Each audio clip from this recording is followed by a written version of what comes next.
what you are doing, what you do when you host a meeting. You deal with all the agendas that is supposed to be discussed in a meeting. You will deal with some topics. For example, you are working for any organization, and if you are appointed as host of the meeting, so it's all on your shoulder that how you will conclude the meeting. What are the points that are supposed to be discussed in the meeting? Yes, come in.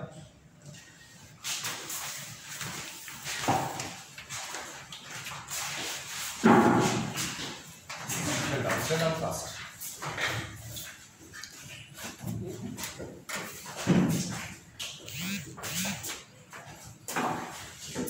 So whenever you are hosting a meeting, you are the face of that particular organization. People will judge the output, the production, the reputation of the organization is on your shoulder when you are appointed as host of a meeting.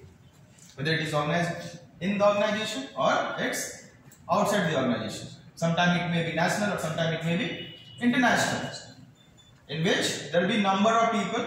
They may be from your organization, the organization from which you belong to.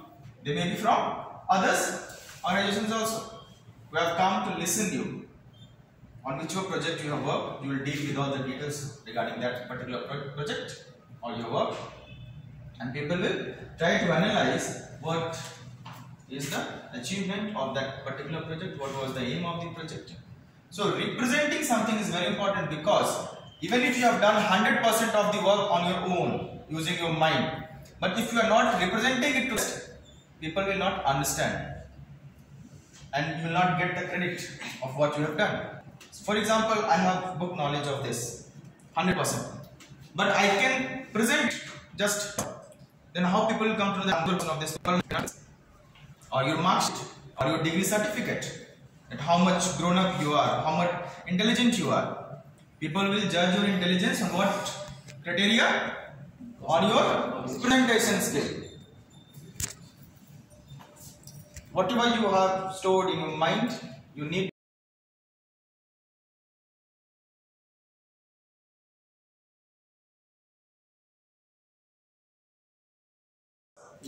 must be clear. That's all. That is sufficient. That is the eligibility criteria.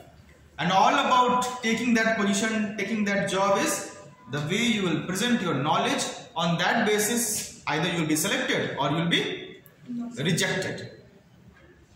That means whatever you have in your mind, you need to present it with accuracy, with full effectiveness, so that it may create good opportunity for you, and the recruiter will consider you for certain post. Yes, come in.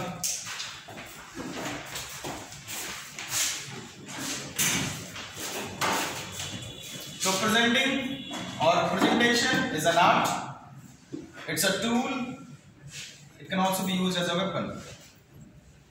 If you want to influence someone, if you want to make someone understand that whatever you are saying is true, whatever you are saying is correct, even if you are knowing that it's not correct, but if you have that ability to convince someone, you can convince him or her by the way you are speaking. You must have listened number of speakers, motivational speakers. They all repeat the same thing that we know. Believe in God. It's not important to go in temple, mosque. Just believe in God. Believe in your own ability. Everything will happen good with you. They all repeat the same thing, but we follow some of them because the way they explain is awesome.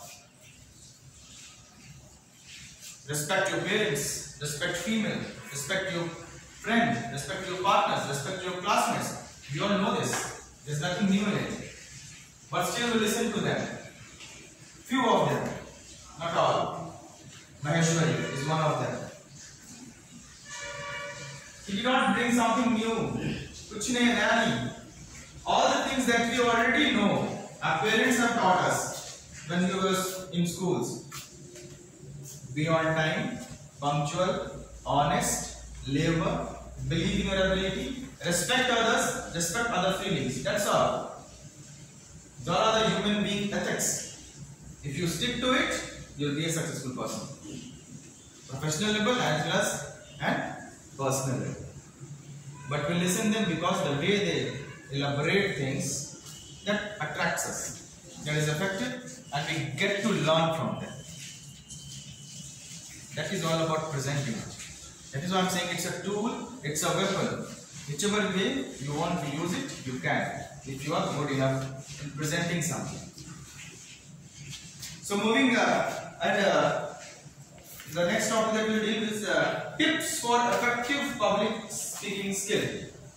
Now, if you want to become an effective speaker means if you are having ability to motivate someone, if you are having ability to influence someone, then you need to do certain practices. By practicing which you can become an effective speaker. First one is know your material. What is material here? It's very important for any speaker to know his material. That means the content on which he is going to speak. He must be aware of that.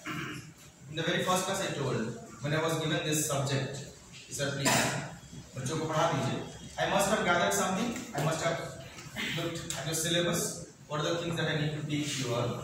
What are the things that I need to deliver you all? That means knowing your material. If I am a appointed speaker of a seminar or any function, I must be knowing the content. Now, for what purpose I have been called as a speaker. For example, in the last seminar event that was on Women's Day, I was knowing that मुझे क्यों बुलाया जा रहा stage पे? To host event that is Women's Day. So I was prepared. I was prepared with the material, not on paper, in my mind. And what are the things that I need to tell about Women's Day? Its importance, why we celebrate it. So knowing your material is the first thing that a speaker has to be ready with.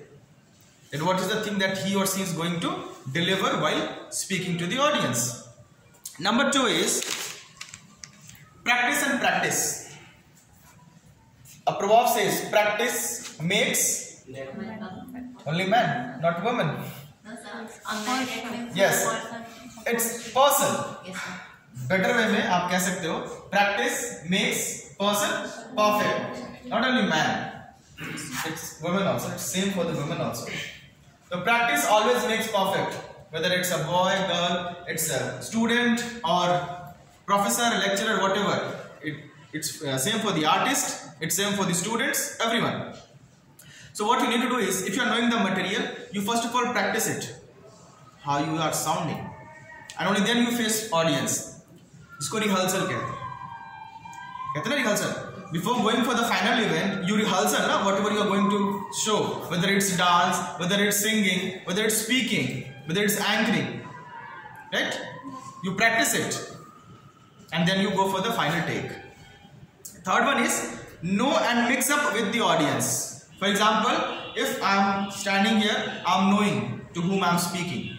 I am speaking to the students of 5th semester. What is their catching ability? What is their understanding ability? If you were in the very first year, then I would not be explaining like this. Yes, sir. Then I would start with the basic, very basic of communication. What is communication? Transferring of message, sharing of idea, views, information is defined as communication. This would be my style of teaching. But I know that you are grown up and you can understand what level I am teaching. Because you people are in the 5th sem. Okay? So speaker must be aware of the level of the audience he or she is going to speak in front of. Okay? Next one is know the venue. Yes. In order to make yourself comfortable, before going for the final take, you must be very much familiar with the venue where you are going to stand and speak. And that is the reason wherever you are invited as a guest or a speaker, walk there before half an hour of the actual event start time, so that you can know the venue, the surroundings where you are going to stand, the pod which you are going to use, mic, check your mic, your vocals, pitch, everything. All set up. You must be familiar with it. Because if there is malfunctioning of any of the device that you are going to use while you are speaking, it will leave bad reputation of yours among audience. You must be aware of the venue where you are going to have this speaking session. Next one is relax. Now what to do to relax? You take pause. आगे भी हम लोग देखेंगे. Sometimes it happens, there are number of things that I have prepared, that these are things that I am going to explain to you. Now what will happen is, suppose I have completed the first thing, I will rush into the second one, I will rush into the third one without taking a response from you people. Now what it will do? It will create misunderstanding. And the way I am trying to explain you people, you will not get it in that manner. That is why I need to relax, so that I will first make myself comfortable, so that whatever I am going to deliberate or elaborate, I can do it at its best. Clear? After relaxing itself, visualizing yourself, giving your speech, it's self-judgment process. What is self-judgment process? If you stand in front of a mirror and you start speaking, then you can visualize, when I speak in front of audience, I will look like this. हम लोग imagine करते हैं ना, sometimes we imagine that after 5 years I will be manager of an organization, and I will come my village in BMW. Someone will come, run, open the gate. I put black goggles. We imagine that after 5 years I want to just live like this. We imagine. So if you are upon a speaker, you imagine when I will speak this line, public will just go mad and they start clapping. Some will whistle, some will shout, some will praise me. So it's very important visualizing. When I will be speaking, what will be the reaction of the audience? When I will be speaking, how will I look like? Everyone wants to be smart as Shahrukh Khan, as good as Katrina Kaif, right? So we visualize when I dress up myself in the best lehenga that I have, I would look like Katrina Kaif. Yes, we visualize when I walk on the stage, people will look at me and they'll admire. So beautiful she is, right? So we visualize being a speaker. When I'll start speaking, how am I looking? The way I'll speak, they'll think that kitna acha bolta hai. So these are the things that audience will imagine about me, and I am imagining about the audience imagination, or what audience are going to feel about me or think about me. This is what visualizing means.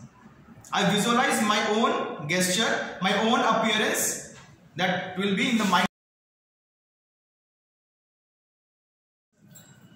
And if you have made mistake unknowingly, then you don't need to feel sorry for it.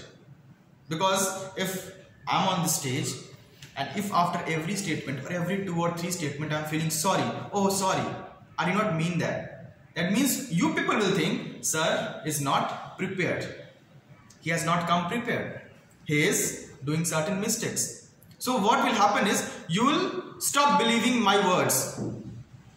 Kahin na kahin you will think, sir is not prepared, ya fir the content that he is delivering is not true, not perfect, not accurate.